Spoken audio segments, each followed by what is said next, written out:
Hello, and welcome to Cabinet Conversations. My name is Erica Scott, and I am the Artistic Programming Manager at Ford's Theater. If you are joining us for the first time, this is our live series exploring creativity, history, and leadership. You can learn more and explore our past programs by visiting our website at www.fords.org. So, in a typical year, Ford's Theater would produce 10 shows of A Christmas Carol each week during December, as we have for almost 4 decades. Of course, 2020 is not a typical year, it's far from it. This year, we have adapted our stage production into a 1 hour radio play, which is now available for free streaming on our website. And y'all, go listen to it. It's so good. Yes, do it. It's amazing. Today, we wanted to bring together several of our A Christmas Carol alumni to talk about their Ford's experiences in the production. I am so pleased to first welcome Christopher Block and Amy McWilliams. Hey, guys. Hey. Hi, how are you? It's good to see you. Good. So, Christopher Block has been involved in almost 15 different productions at Ford's, including playing Bob Cratchit in A Christmas Carol, Benjamin Franklin in 1776, and many more. For 10 years, Chris has also been involved in our production of the play One Destiny, about the events leading up to Lincoln's assassination. Amy McWilliams spent 14 years in a variety of Ford's Theater Christmas Carol productions. She's played the Ghost of Christmas Past and Mrs. Cratchit. Amy also appeared at the Kennedy Center, Arena Stage, Signature Theater, Roundhouse, Olney, Woolly Mammoth, Shakespeare Theater, and many others in the DMV. Although Amy retired from acting a few years ago to pursue a career in the nonprofit world, her greatest joy has been rejoining the Ford's Christmas Carol family for the last 2 years, working with the young company. I am so glad to have both of y'all here today. I'm excited. It's terrific to be here. Yeah. I got to start it off right away that one of my favorite memories at Ford's in Christmas Carol is sharing one particular scene with Amy when the whole family is there and we're kind of remembering about Tiny Tim and this wonderful moment when we both kind of break down and meet hugging on the floor on our knees for comforting each other. And it was just a wonderful moment to share with her every night. I love it. Right back at you, man. Yeah. So I'm going to give the viewers a little bit of history on Charles Dickens and Christmas Carol before we jump into full blown, let me interview you. So Charles Dickens's A Christmas Carol was written in 1843. On February 3rd, 1868, Charles Dickens himself came to DC and read the story at Carroll Hall, which is at 924 G Street Northwest, which is just one block from Ford's Theater. In 1979, that was the first year that Ford's decided that we were going to produce A Christmas Carol. And there have been 33 consecutive years of Christmas Carol at Ford's Theater since then. That's mind-blowing to me. Why do you guys think that this story is so timeless? And I'm gonna tag in Amy. You start. Okay, sure. Well, it's about redemption. It's about love and perseverance in the face of horrible, hard circumstances. It's about family. And even going back and rereading the original Dickens story, the magic of that show, and especially of it at Ford's Theater, it's kind of an extra magical place anyways. Mm-hmm. And then you tell this beautiful story on top of it. And I've had these amazing experiences with audience members who will say, this is where our first date was, or my mom has brought me, and now I'm bringing my daughter, and it's like 3 and 4 generations of families, and they come every single year because it's a special memory for them, and it's part of their holiday celebration.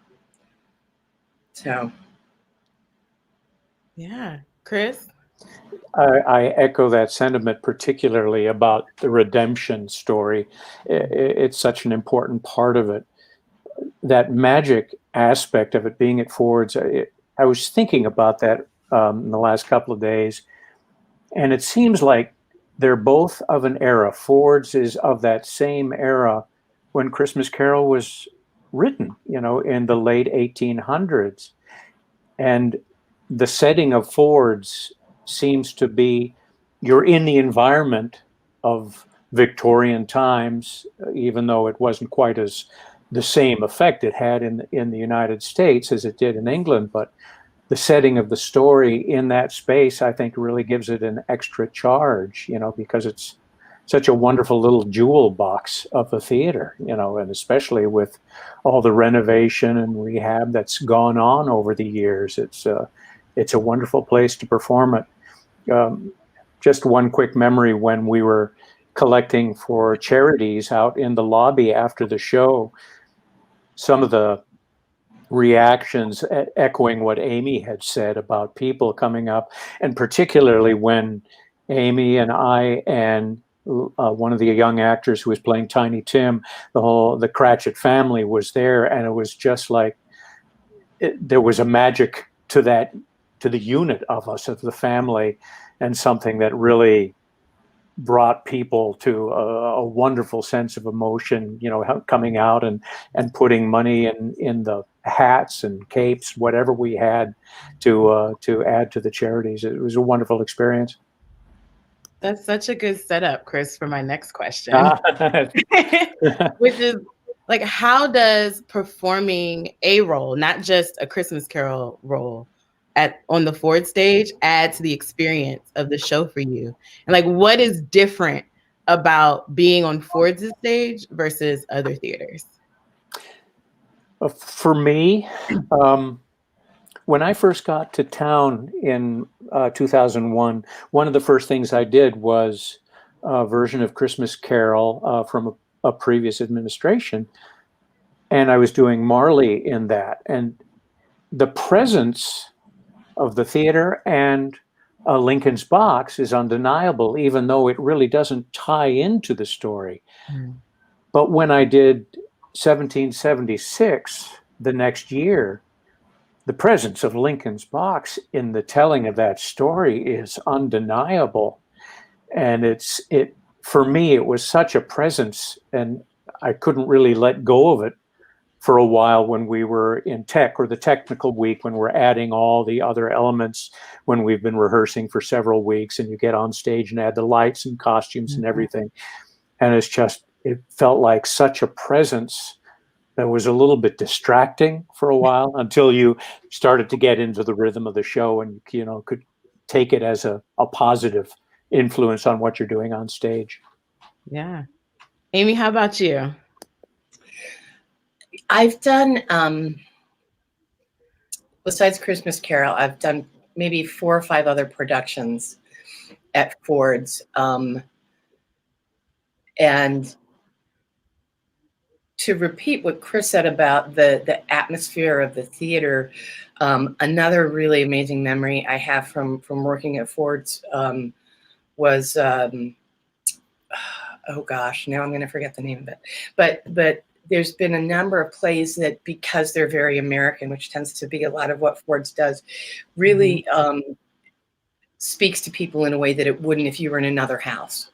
Because if you're telling an American story and you're in this iconic American theater, I think it adds a layer to the piece that it wouldn't have if it was in another space. And there have just been, really wonderful American stories that they tell at Ford's that you just wouldn't feel. I don't think the audience would get the same buzz from the show if it was in another space. It really informs the work on stage. That's really powerful. I don't think that our viewers realize that about how much the space informs what you do as actors and how you portray as actors, as much as the words that you memorize to give to them. It's so much more than just the words on paper that I'm delivering to you. So it's profound to hear that from both of you. I am going to switch gears just slightly and talk about your roles in Christmas Carol. So Amy, you played the Ghost of Christmas Past. What was the costume like? It looked very much like Glinda from The Wizard of Oz. The big pink. It was blue, very light blue and kind of white, and sparkly, and kind of poofy sleeves and a big poofy skirt, and a thing that looked like kind of a Glinda crown. And that was in the production before Matt August's version. Mm-hmm. And it was very low tech. Nobody flew. The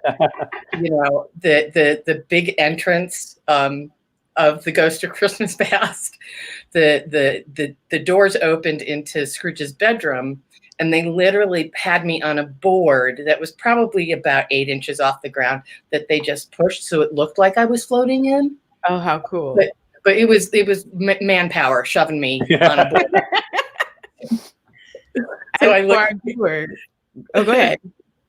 So yeah, it was supposed to look like I was flying without me actually flying. That's awesome. For our viewers, I don't think that they know, like, if you've seen our current Christmas Carol, Justine Icy Morale is the Ghost of Christmas Past.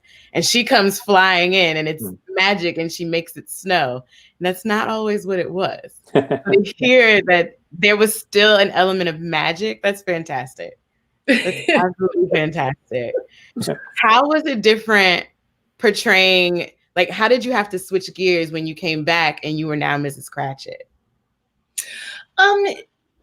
It's a totally different viewpoint, right? The ghost of the past is there to teach. Mm-hmm. And Mrs. Cratchit and the Cratchit family is there to I actually had a Scrooge one who said this to me, and I truly believe it. The Cratchits are the heart in the story.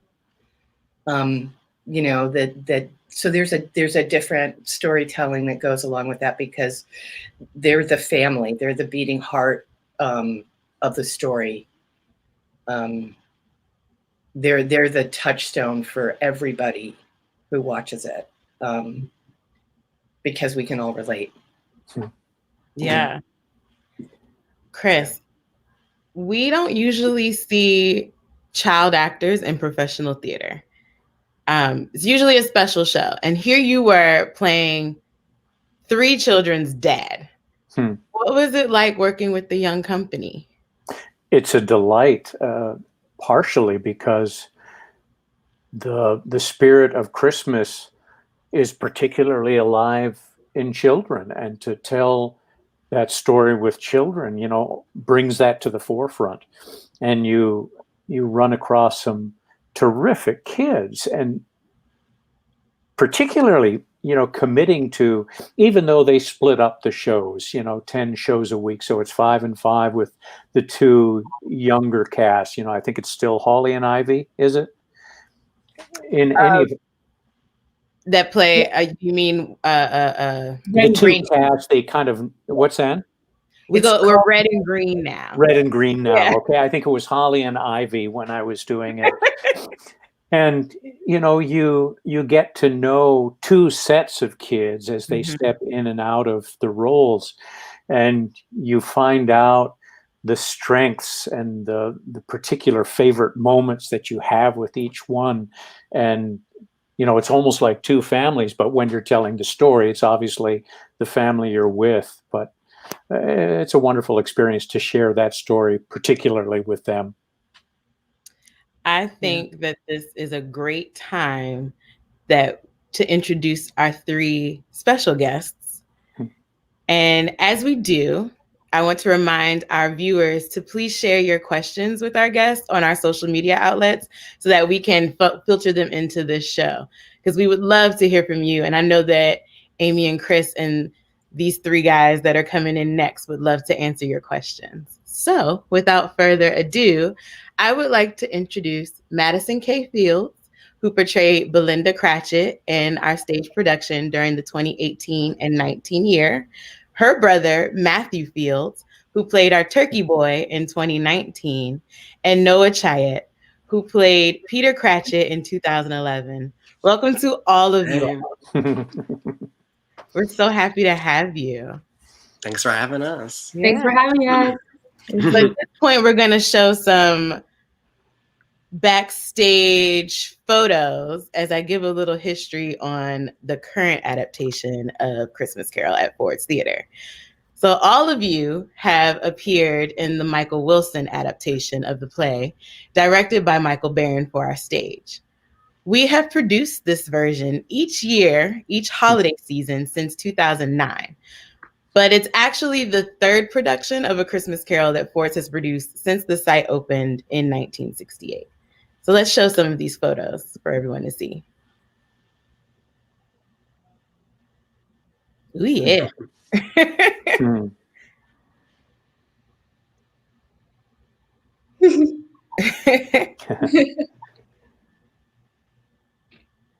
I love it. Noah in the backstage rehearsal hall.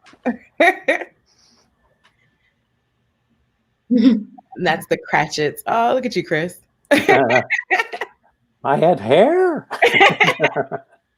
So some of our viewers might not realize just how different each of these different productions are of the same story, and how you can see A Christmas Carol and think you know it, and then come see A Christmas Carol at Ford's and it be a completely different story. Amy, you've been in several of our iterations of Christmas Carol. Can you describe some of the differences? Sure. The first version that I did, and I think that ran for like 14 years, was didn't have any children except for Tiny Tim. There was Tiny Tim, and then there was always one other boy that was cast as an understudy. So all of the parts, like Fan and young Scrooge, were all played by young adult actors. So it was mostly folks in their early 20s, you know, tiny little girls who could play a 13-year-old, you know, that type of thing. There was, it was more presentational, and there was a lot more music that was literally like a group of 4 people who would just like walk around the stage, sing a carol, then a scene would go on, and then they'd walk across the other side of the stage, sing a carol. It was, and so it felt much more presentational. And like I said before, there was no magic really. I mean, there was magic, but it wasn't like flying and, you know, appearing and, you know, safes falling out of the sky and stuff like that. But the Matt August version, that Matt August was the director, and his was much more fanciful. Scrooge's desk was like 10 feet off the ground, you know, so he was way over everybody else. Wow. The Ghost of Christmas Future looked like a gigantic Christmas tree. And so he was up on stilts, which was kind of crazy. The schoolboys looked like these, looked like characters out of like Alice in Wonderland. They were circular, right? Their costumes were like globes, so they looked like little balls. Absolutely adorable. And then there was a snowman that ran around with them, who on occasion would fall, but they always managed to pick him up. But it was always a challenge because they were in these costumes that were these big balls, right? So that had a very fanciful feeling to it.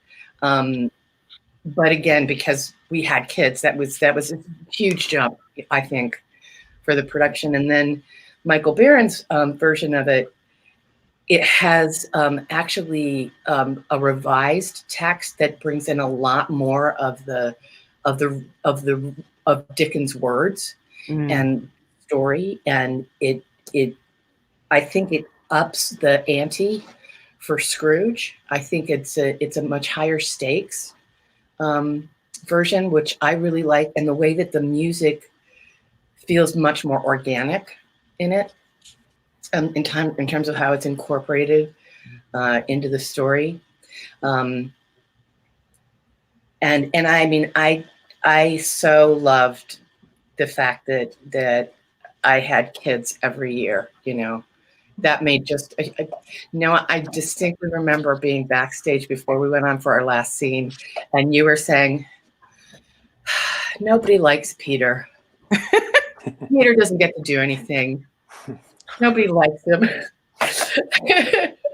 I still remember that. And the other thing that's really kind of great, I've kept in touch with a lot of the kids along the way, and actually the girl who played the very first Belinda with me when we actually had a child as Belinda just had a baby. Oh, wow. I know. It's really kind of cool. She got married last year. Yeah. It's okay. Before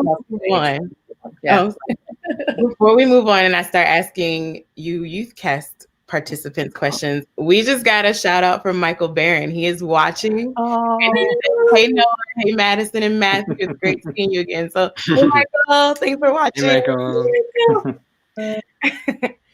So no, do you remember telling Amy that? I thought you were gonna say something like, "Oh my God! Like, even though I'm Jewish, this is so beautiful." Because I had the visuals all came back. That final moment of the show is just so beautiful. I feel like I almost cried like every time. Yeah. Yeah, but I don't remember those exact words. But I would have said that. So, taking turns, Noah, Madison, and Matthew, can you guys share with us what it's like to be the young company of a professional production? Like, what was that experience for you guys?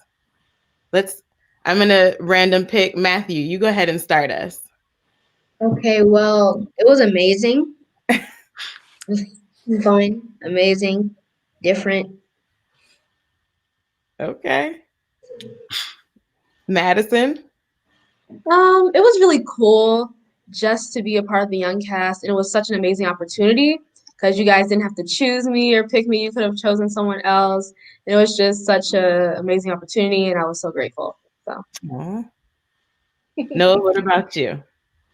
I can wholeheartedly say that it's the most priceless experience.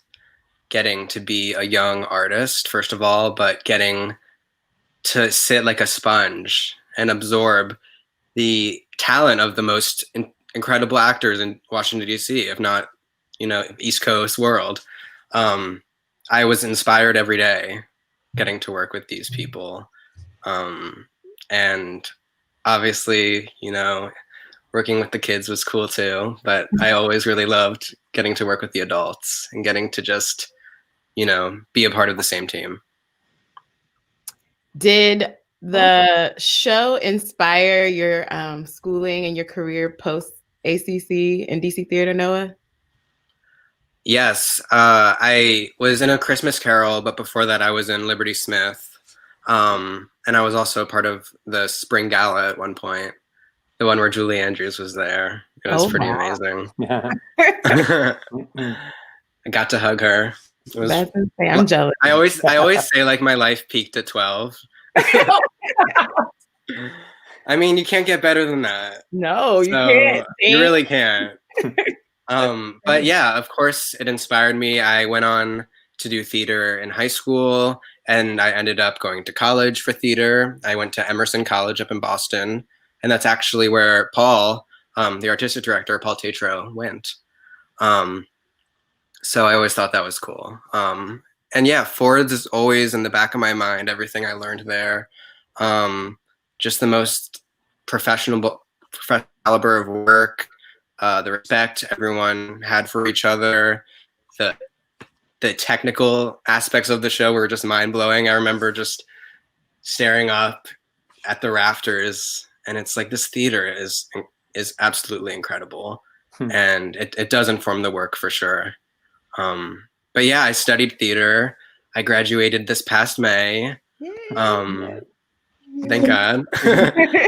And yeah, I still perform, but I also have love for all art forms. I like directing. I like creating my own works. I like film. I'm a photographer, visual artist. I do fashion.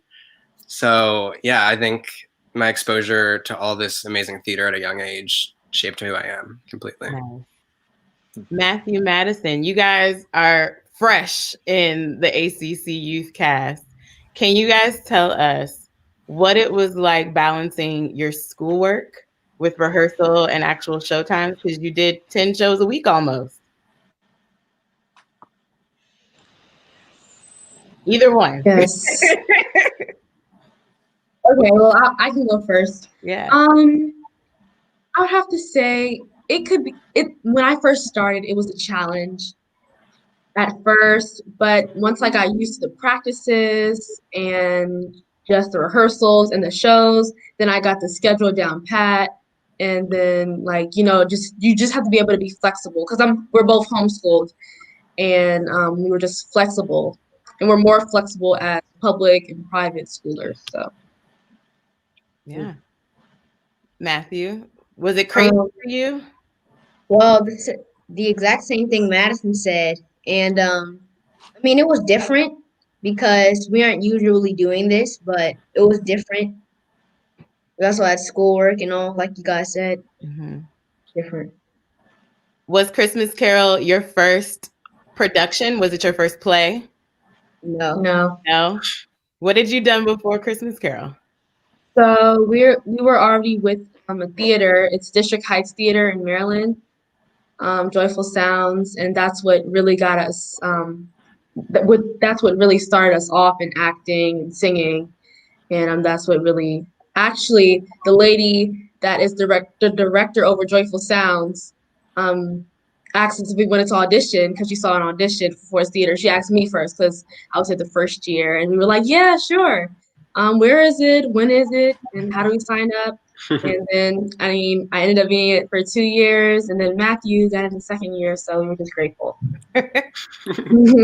We have a really cool question from our viewers, and anyone can answer this. It says, when you're doing the show, what moment did you make sure to see from the wings? What moment did you have to make sure that you were in the wings to see during every performance? I think Chris and Amy, you have more time in the wings. This might be a question that you can answer because the children are on stage. They do well. Yeah, they're on stage a lot more. I definitely had a lot more time off stage, as Amy will attest to. We had a wonderful ongoing conversation about that. When I was doing Cratchit, you would have a big chunk of time in between the first scene and then coming back towards the end of Act 1, and then you're a little bit busier with all the Cratchits in Act 2. But I always used to like to come down early to watch some of the flying.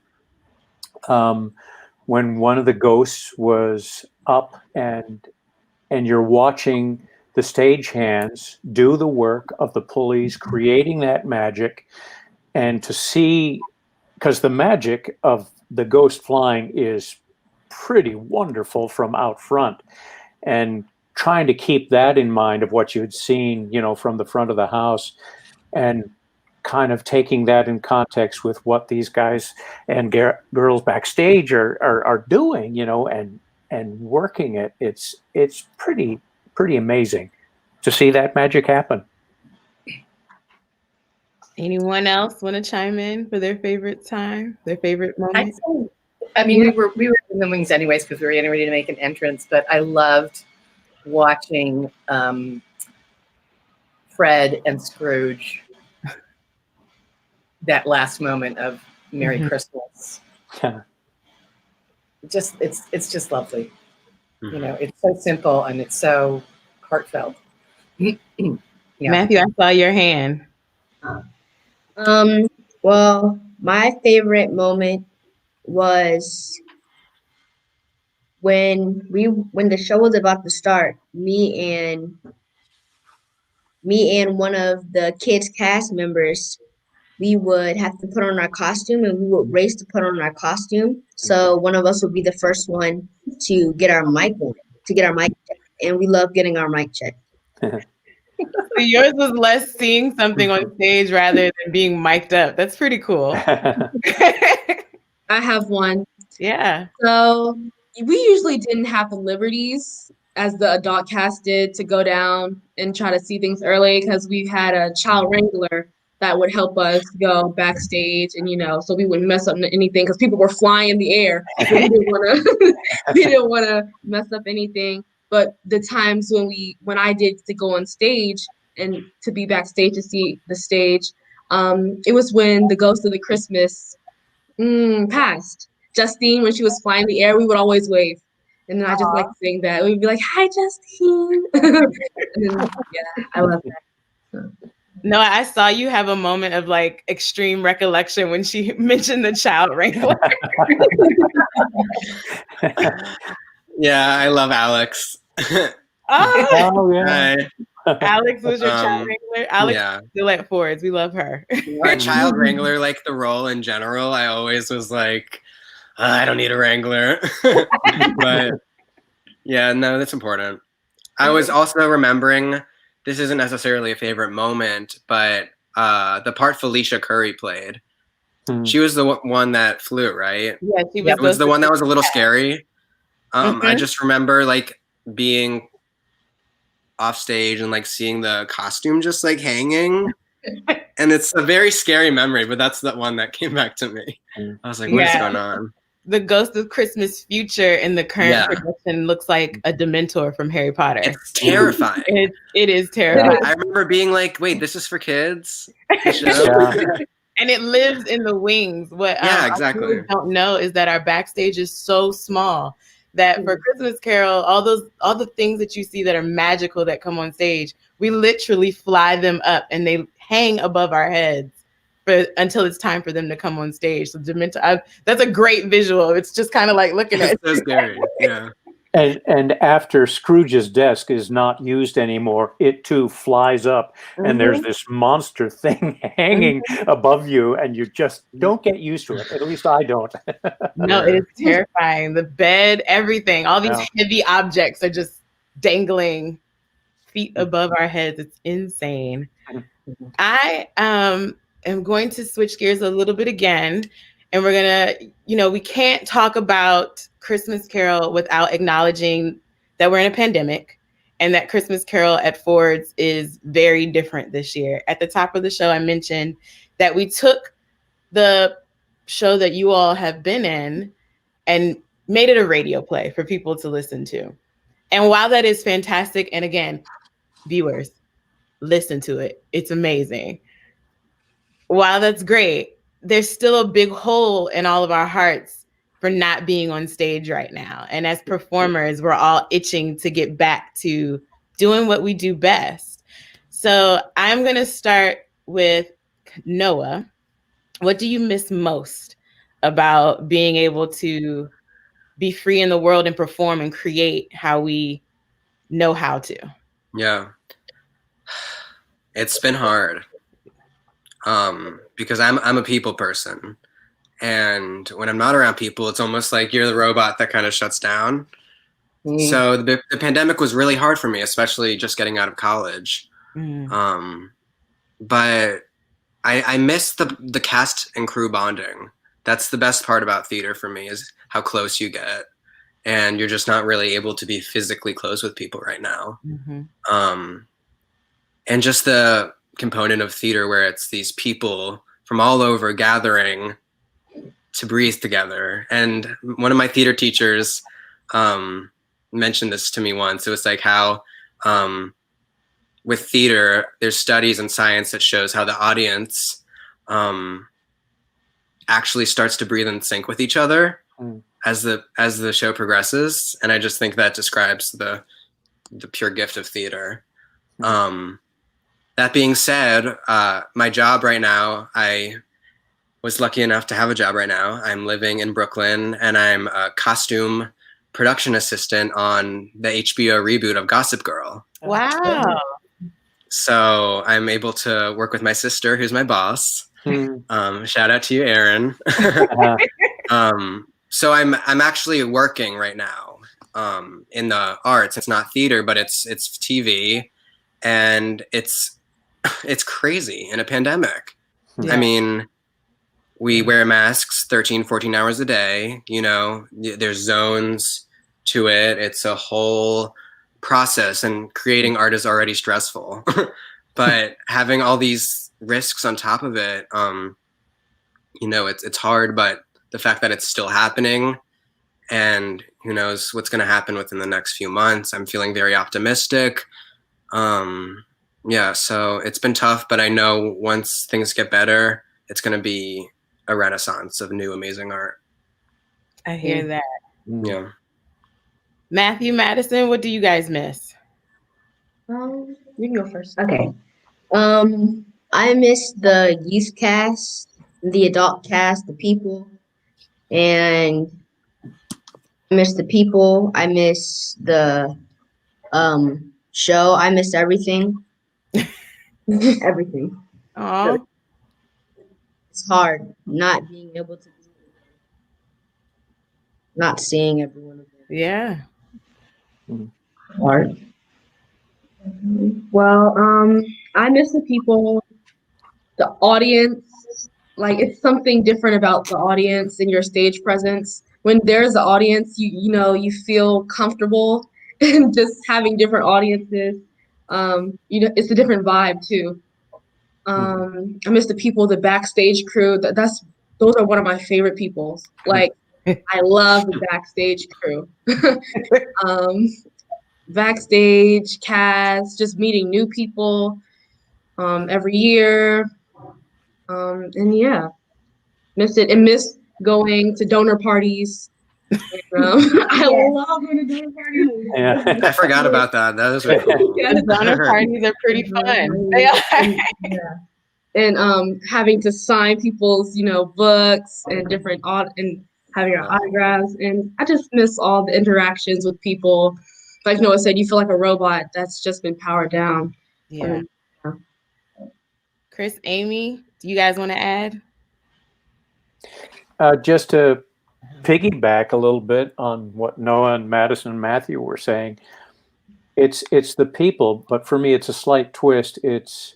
I particularly miss the rehearsal room.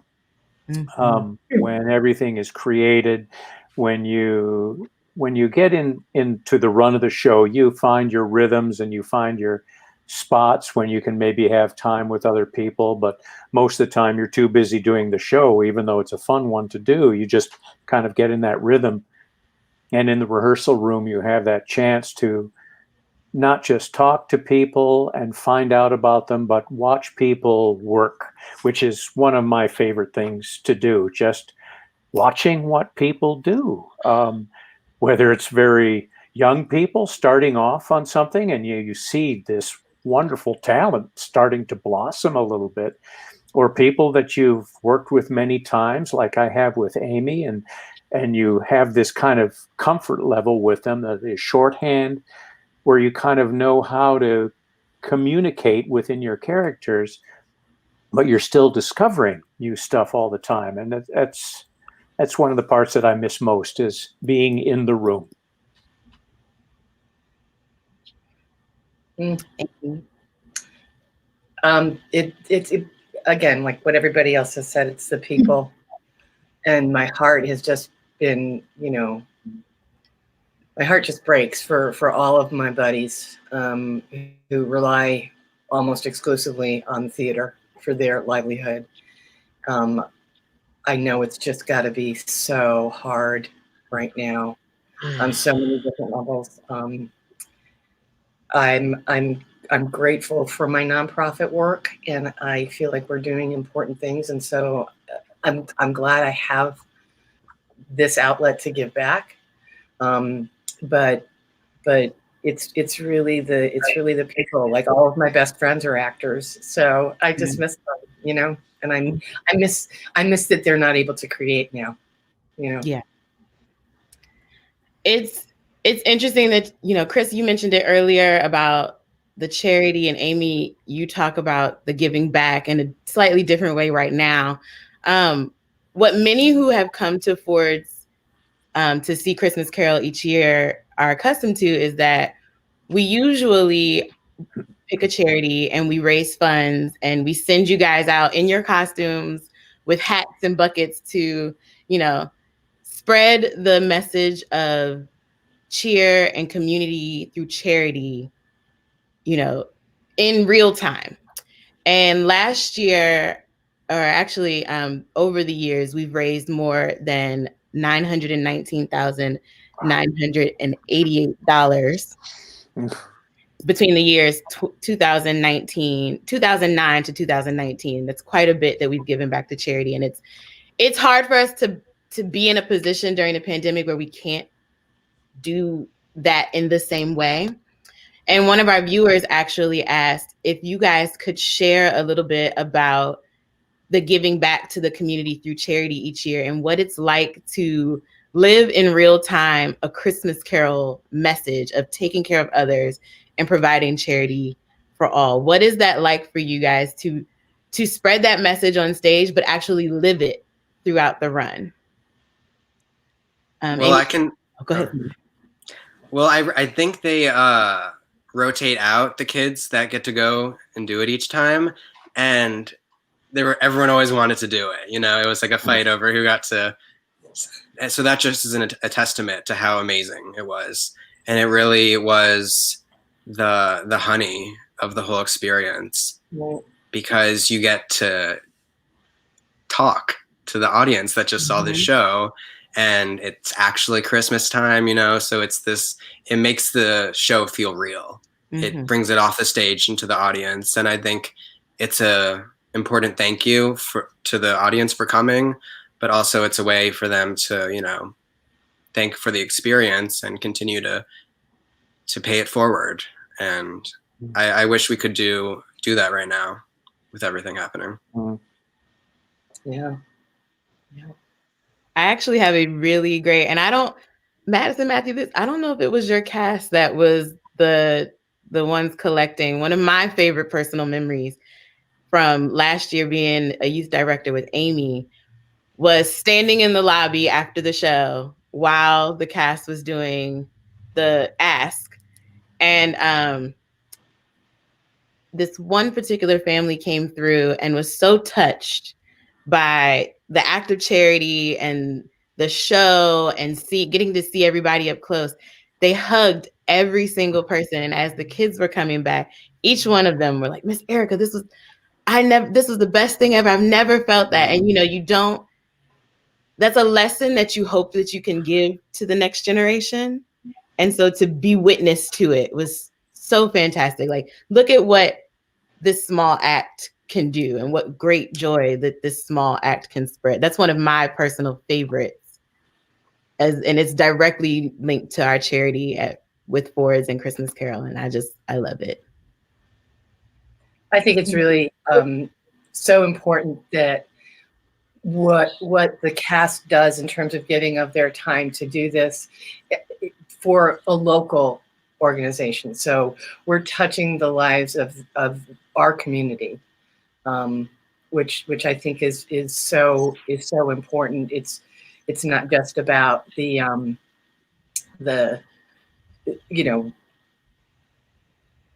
asking people to give after we've given them something, but that it stays local. One year we had Miriam's Kitchen, and the cast had an opportunity.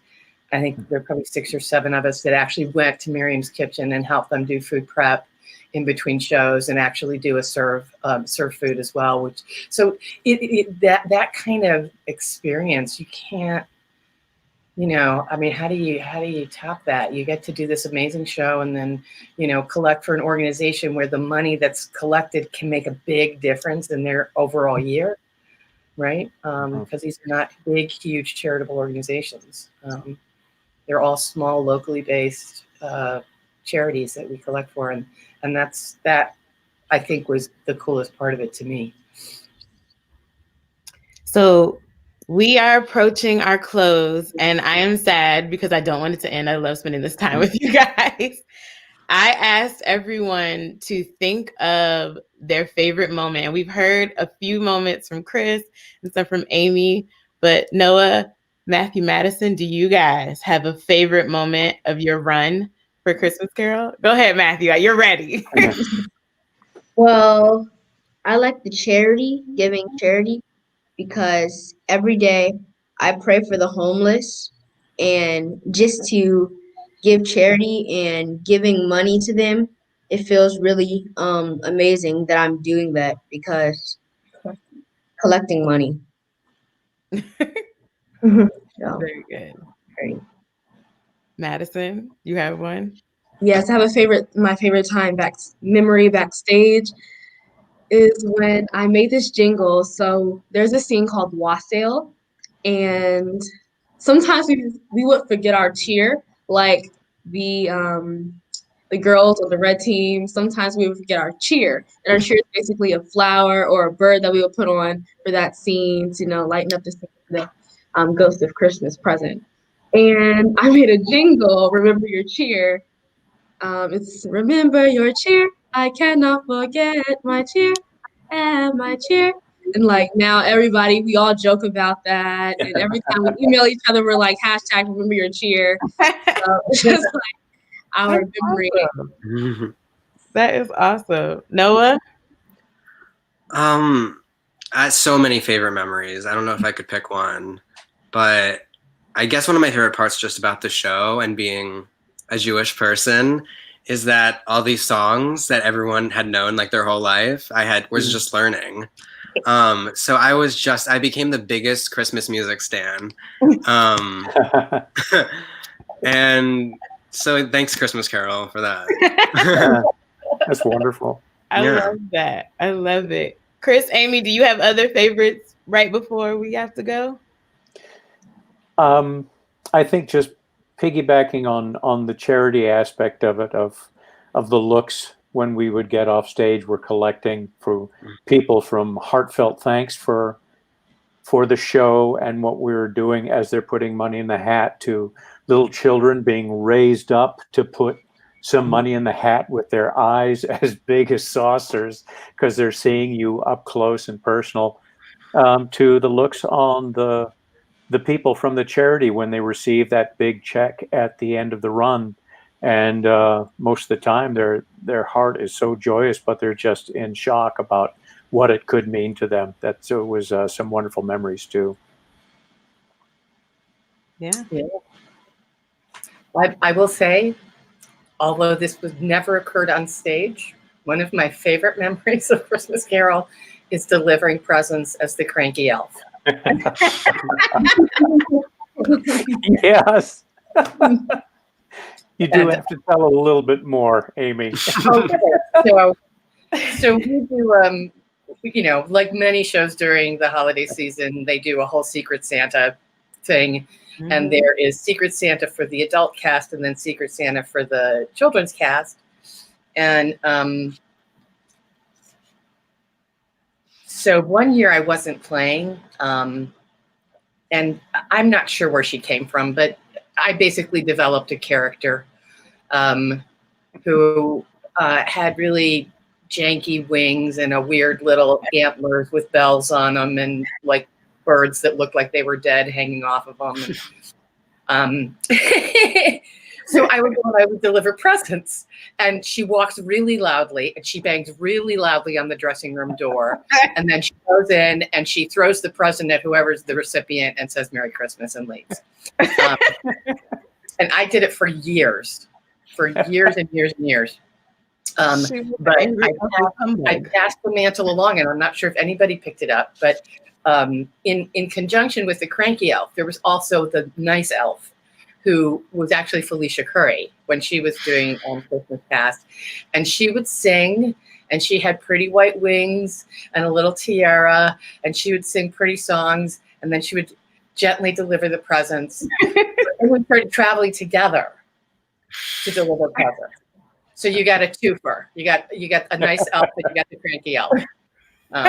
So, what? Nobody- That's Before and after. yes, exactly. It got to be that nobody wanted to try and deliver the present secretly. They always wanted to get the elves doing it so they could see them deliver it in person. It was hilarious. I love it to hear that we have a lot of fun backstage because we spend a lot of time with each other during the Christmas season. So I want to thank all of you all for participating with us today. This has been so much fun. I have so much joy in my heart right now, and I am sad that we couldn't do Christmas Carol live together, but so happy to see all of you.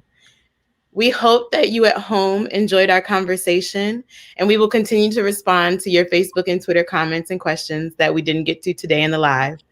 We are grateful that you tuned in, and in the spirit of generosity and charity exemplified in A Christmas Carol, we hope that you will consider making a financial gift to Ford's Theater to help support the mission and our work.